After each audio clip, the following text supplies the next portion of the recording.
Our top news this week. Pro camera accessories manufacturer Vocas has released new production kits for the Sony FX9. Much like the Sony FS7, the FX9 we feel is going to be a very popular camera for corporate and documentary work.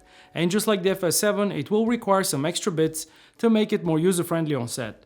The Vocas FX9 kits range from a base kit for run and gun work to a full production kit, including essential accessories such as a universal shoulder baseplate, giving you an optimal balance, a wooden hand grip, viewfinder bracket, and a top cheese plate for mounting additional accessories. Vocas production kits are in stock and you are welcome to check them out together with the first production version of the FX9 at our open day on 11th of December. Find out all the details about the event as well as how to register via the link below.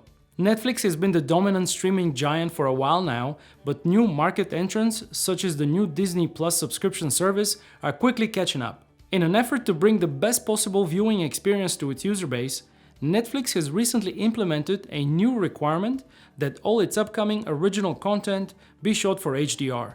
The new HDR requirements, however, are taking some Hollywood DOPs currently in the middle of shoots by surprise. This was the case with DOP Roberto Schaefer, whose latest film recently screened at the Camera Image Cinematography Festival in Poland. Light Panels have released a major new firmware update called C1 for their Gemini 2x1 soft LED panels.